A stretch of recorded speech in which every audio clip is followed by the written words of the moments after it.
Today, we are going to be taking a look at the top 25 Junkwax era cards sold on eBay for November 2024. This month's list features a ton of dual 10 grades. That's a 10 on autograph as well as a 10 on the card. And there's some pricey cards selling for over $10,000 this month. All right, let's jump into the list. All right, let's get going with our top 25 Junkwax era sales on eBay for November 2024. A few rules. Cards have to be between 1987 and 1994. No duplicate cards are allowed. But autos or variants are okay. So classic examples, 1990 tops, right? There's a few different versions of Frank Thomas based off of printing defects, right? Partial, missing ink, or full no name on front.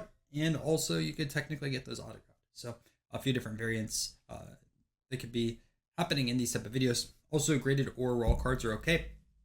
Although with Junkwax era, it's going to be all graded cards. But that's not the case for some other videos on the series. So we're going to start off with Bill Cartwright, who was a center, played for the Chicago Bulls, winning 3 championships in the 90s. This 10 sold for $4,051. You can find a 9 around $50, so pretty big multiple right there. But this is a Pop 17 for the PSA 10. Up next, we have a 1993 Ricky Henderson. Henderson played for so many teams during his career, but he is the king of stolen bases. This is a first-year refractor from 1993 Finest. This 10 sold for $4,000. 9s are quite expensive too. I was looking at some sales, and they were anywhere from like $1,000 to $2,000. All right, we have a 1992 Bowman Mariano Rivera. Thank you to Mariano Rivera for Enter Sandman. Got a lot of people into rock and metal music, I would assume. The non-auto version of this in a PSA 10 is about $500. So you're looking at extra $4,000 if you wanted to get the auto and the card dual 10s. Up next, we have a 1988 Fleer of Dennis Rodman, another one of these dual 10s over here. You can find this card non-autographed for $1,600. The one with the autographed dual 10s is $5,049. If you want to take that gamble, you can still get Dennis Rodman autographs at card shows under $100, but I would assume there's a big price decrease if you get a 9 card with a 10 auto.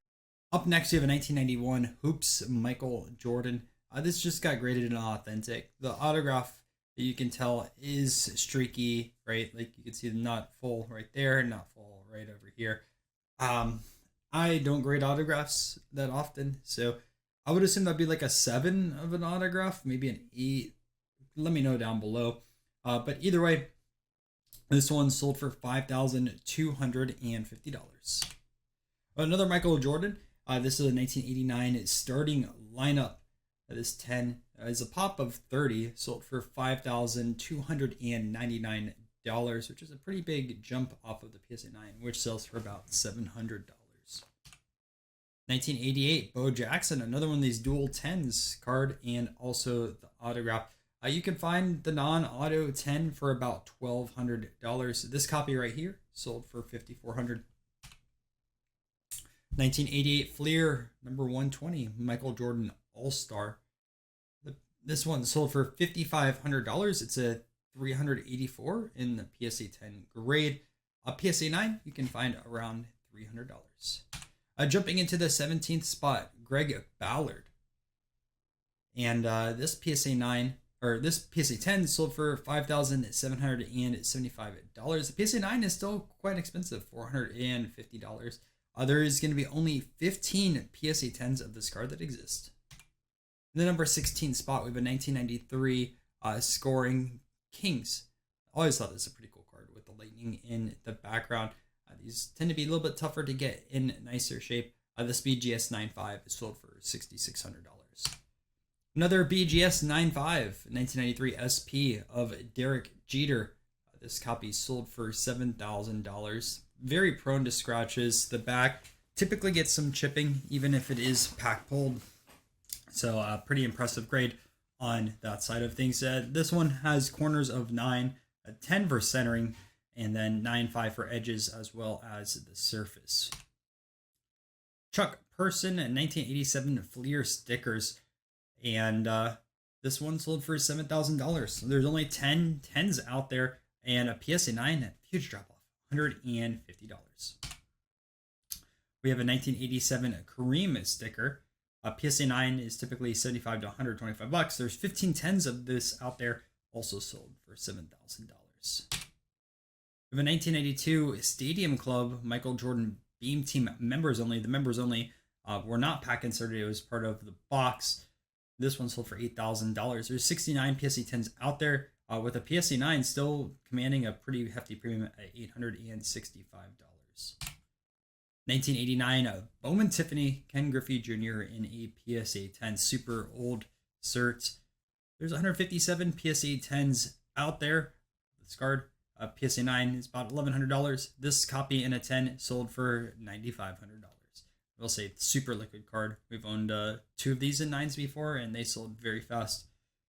But now we're going to jump into some honorable mentions before we jump into our top 10. First, a James Donaldson 1987 Fleer. Just looking up comps on this, I think this might be a massive overpay. I saw that 10s on this card were typically doing around $500. Could be wrong. This one sold for about $2,500. And yeah, so let me know on this one why it sold for $2,500 when others sold for $500. And I also looked at it at 130 point to confirm the sale. Barry Sanders 1989 score dual autograph on this side of things. I've seen a few of these featured in our videos before in the top 25, but we had some insane sales this last month. So this one, made the honorable mentions, and this one sold for $3,600. You can find the non-auto 10 for about $1,300. A 1994 Collector's Choice Gold Signature of Michael Jordan. 18 of these in a PSA 10 grade. And PSA 9 is about $350. 10 times that for the multiplier to get this in a 10. We have a 1991 East Coast National of Mickey Mantle. And the funny thing is this card show is still around today. Although I don't see them doing promo cards like this. My assumption was Mantle was signing at the show and someone got it signed there. And PSA did slab this up. It sold for $2,024. A 1983 Derek Jeter Topps Gold. It's gone quite a bit since their peak, but still, this copy over here is sold for $1,800. A PSA 9 is under $100 now. A 1990 Frank Thomas Tiffany.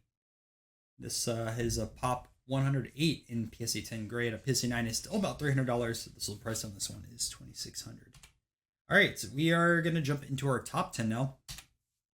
First, a classic card, Mantle and Ken Griffey Jr.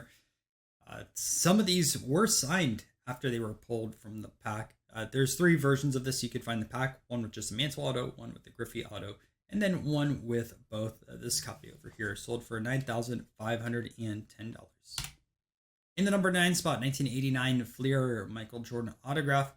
And this card is graded an 8, authentic for the autograph side of things. It's sold for $9,523. In number 8 spot, another members only. We have a beam team of Shaquille O'Neal, his rookie card. On this side of things, a little bit less than Jordan on the PSA 9 side of things, right? $600. The 10 slightly outsold it at $96.01. 1990 Topps No Name on Front, Frank Thomas in a PSA 8. I couldn't really find many recent 7 sales, so 6s go between $6,000 and $7,000. There's 20 of these graded higher than a PSA 8. This copy right over here sold for $10,500. Number 6, The Rock, Dwayne Johnson, 1994 Bumblebee. There's also another Hall of Fame football player in this set. It's escaping me right now. I just bought it on my ComC account last week, but there's only 33 of these in a PSA 10. But this card has gone downhill a ton. The top sale of this was $90,000 back in 2021, peak hobby. And it sold for $11,000, which is still quite an expensive card, don't get me wrong. But man, that is a huge loss if you bought it at 90 grand. Jumping in number 5, we have a 1994 SP Alex Rodriguez foil. There was actually another one of these that sold for like $12,500 also this month. But kind of tough card, right? Pop 60 and a PSA 10 grade. PSA 9 goes down all the way to $200. And this one sold for $12,672. In the number 4 spot, a dual autograph in 10s of Ken Griffey Jr. Look at that, awesome. on that side of things. First Upper Deck card, easily the most popular Ken Griffey Jr. card. This sold for $14,575. In the number 3 spot, 1987 Fleer Michael Jordan card number 59. There's 215 of these in PSA 10s, which I believe is less than the 86 Fleer. Although I do remember from someone mentioning in the comment section on this channel, 87 Fleer is harder to source than 86, especially in high grades. The PSA 9 is still quite expensive on these, $1,000 to $1,500 on that side, but yeah, about 15 grand for this in a 10. Number 2, 1980 Topps USA George Bush. So my non-sports video is already out before I compiled this list. This was actually missing from the non-sports video, so I have to update my query on that side of things.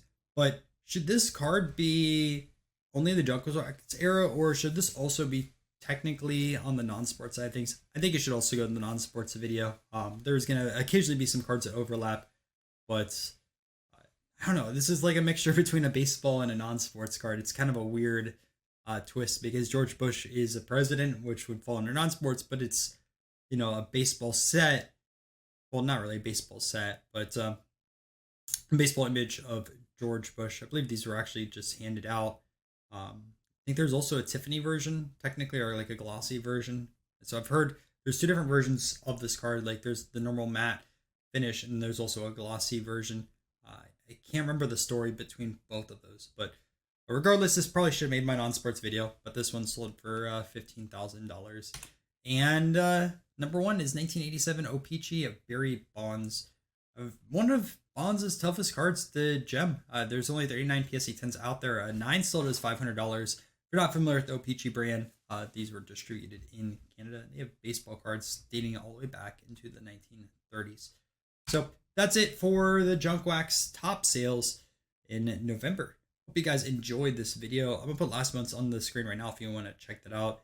Thank you to the following channel members. And if you do like these videos, either join as a channel member or subscribe to the channel for free.